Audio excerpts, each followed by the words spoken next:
Oi, pessoal! Hoje eu tô aqui com o Gustavo Mota. Ele é cirurgião, atua no hospital, no consultório, já tem uma carreira bem consolidada. Então ele tá pronto para nos trazer como é que tá o cenário da cirurgia hoje.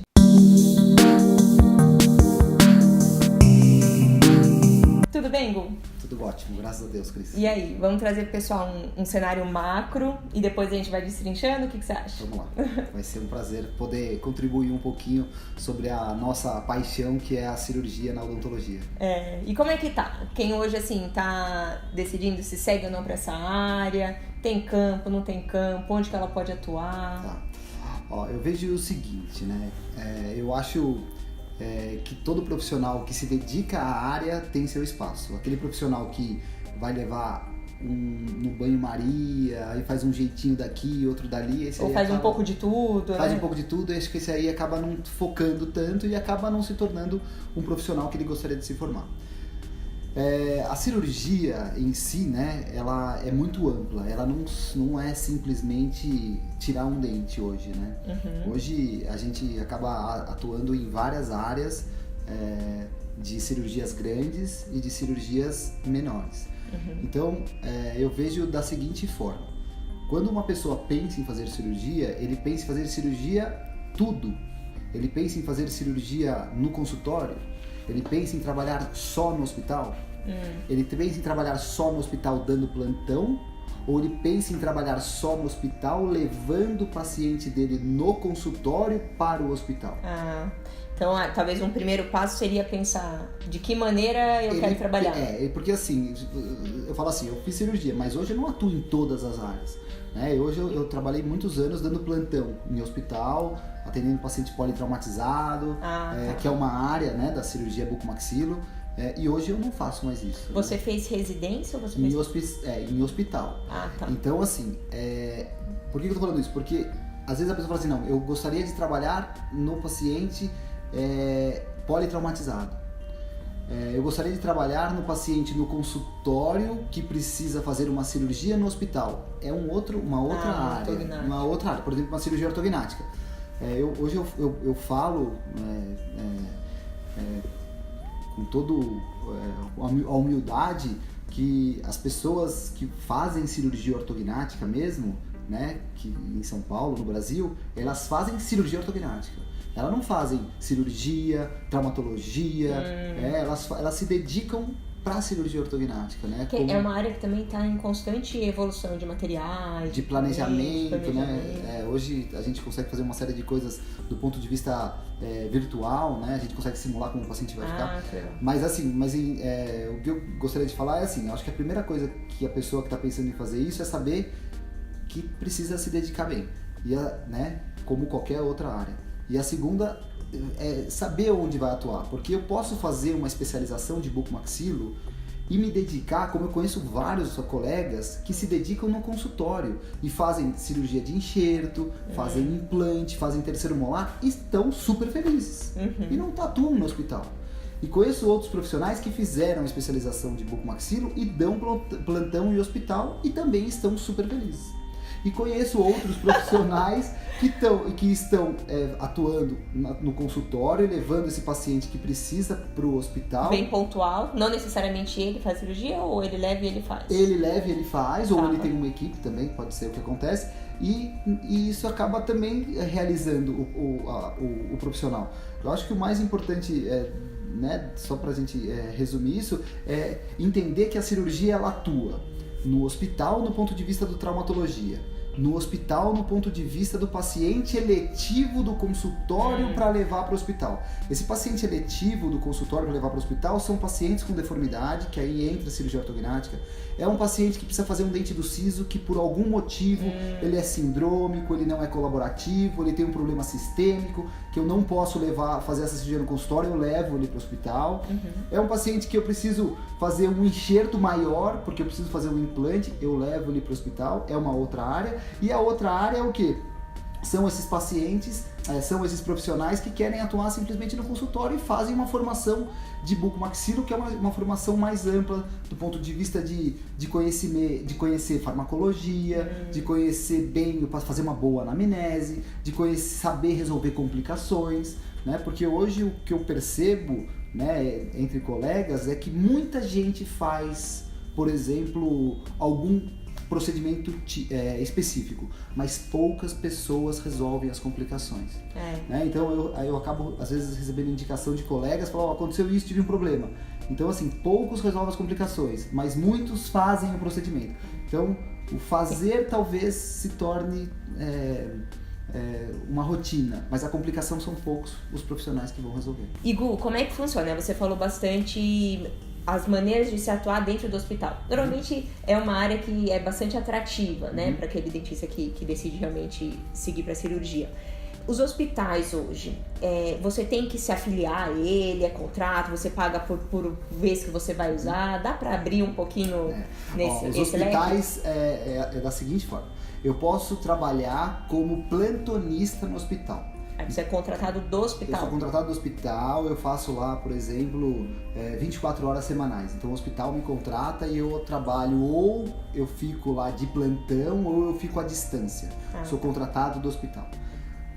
Uma outra maneira que eu acho também bem legal é você se credenciar aos hospitais. Então assim, eu particularmente sou credenciado em todos os hospitais de São Paulo. Aí o paciente tem um plano de saúde, por exemplo, um plano de saúde X, não vem ao caso o nome.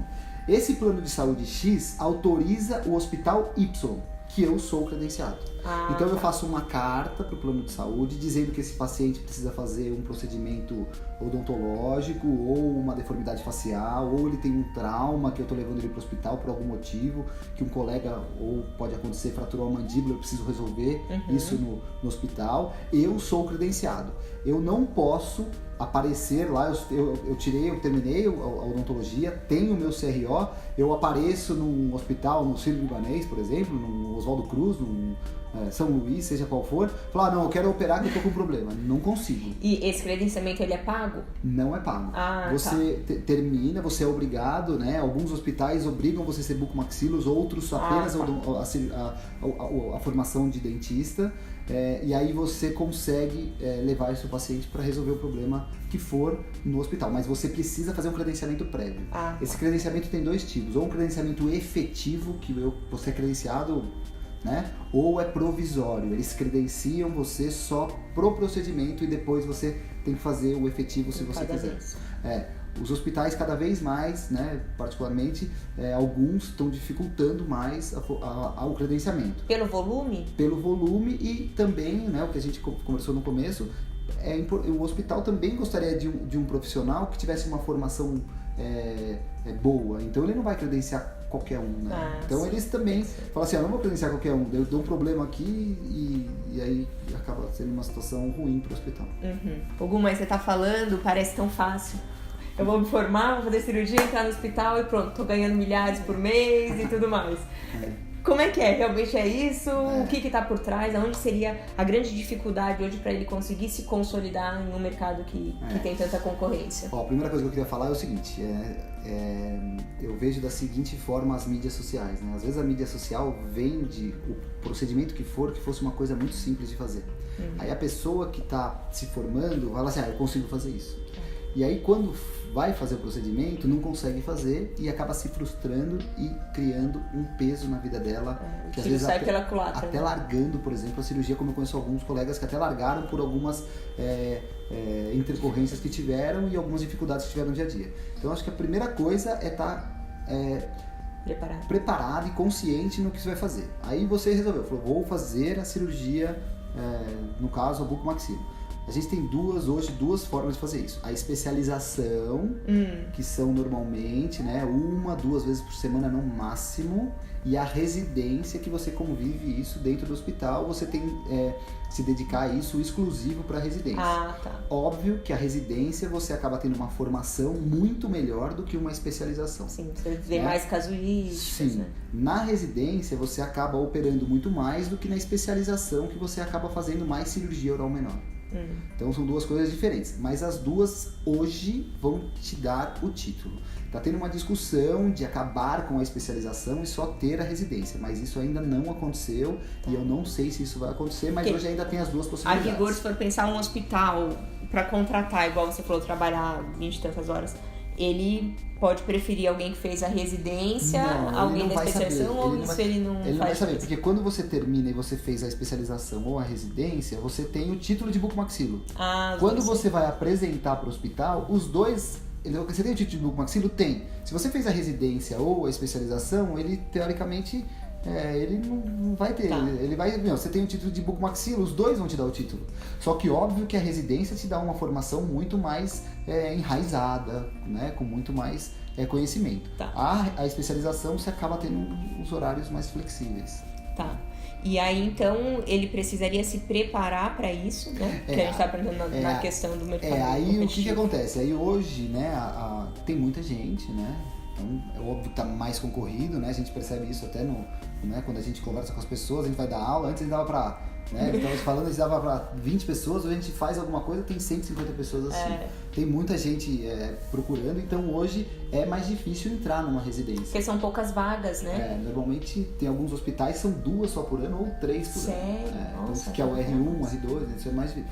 Na especialização, às vezes são 6 vagas, acaba tendo mais vagas. Mas na residência acaba sendo mais concorrido. E os recém-formados procuram a residência. Como fica sendo mais concorrido, hoje está acontecendo de ter até algumas formações prévias à residência, como se fossem uns cursinhos. Um cursinho preparatório? Preparatório para você prestar a prova da residência, porque a pessoa gostaria de fazer a residência. Mas em relação hoje à especialização e residência, as duas vão te dar o título de especialista, né, de bucomaxilofacial, em cirurgia e traumatologia, mas a residência te dá uma bagagem mais forte do que a especialização. Legal.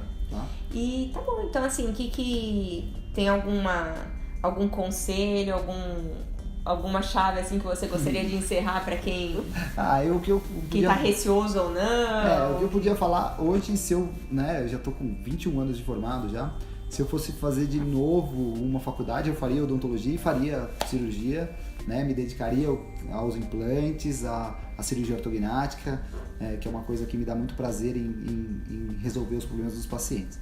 Mas o que eu poderia dizer, que eu faria de novo, é um caminho bem difícil. É importante a gente fazer uma base muito boa e não terminar um curso achando que a gente vai resolver todos os problemas. Você ter uma equipe sólida, você ter pessoas com quem vocês possam contar no caso de dificuldade. Não é nenhum problema de uma pessoa que tem pouco tempo de formado. Mas eu não vou falar que eu não sei fazer. Não vai falar, você vai falar isso e vai chamar um colega e vai resolver o problema do paciente. Eu acho que tem que ter humildade, né? Humildade, o relacionamento, isso é muito importante. Não se fechar num consultório como era antigamente. A gente terminava a nossa odontologia, ia para um consultório, fechava a porta, esperava bater algum paciente na porta. Hoje não. Quanto mais amigos, mais professores que possam auxiliar vocês, tudo isso vai te dar mais segurança para poder resolver o problema dos pacientes. E não vejo nenhum problema em a gente, quando tiver um caso, tiver alguma dificuldade, falar que eu não consigo fazer e chamar uma pessoa que possa ajudar o problema do seu paciente para você não ter nenhuma experiência desagradável, que a gente já viu alguns. E a oportunidade de aprender, né? Sim, claro. Você vai ver uma pessoa com uma experiência maior e fazendo algumas coisas que você não vai conseguir fazer, mas por questão de tempo, né? Eu brinco sempre com os meus alunos, eu falo o seguinte, a minha diferença para eles é o tempo de formado. Porque quando eles tiverem 20 anos de formado, eles vão fazer o que eu faço. Né? Agora, o começo eu também tinha dificuldade e eu me espelhava em outras pessoas mais velhas e falava, nossa, será que um dia eu vou conseguir fazer isso? Se dedique a isso, se dedique ao seu dia a dia, né? Estude, que você vai conseguir fazer isso, sem dúvida nenhuma. Maravilha, então eu vou deixar os contatos do Gustavo embaixo na descrição. Se você ficou com mais alguma dúvida, pergunta, questiona, busca informação. Só não deixa de fazer a escolha por falta de conhecimento, de informação e se arrepender lá na frente. Boa sorte para todo mundo.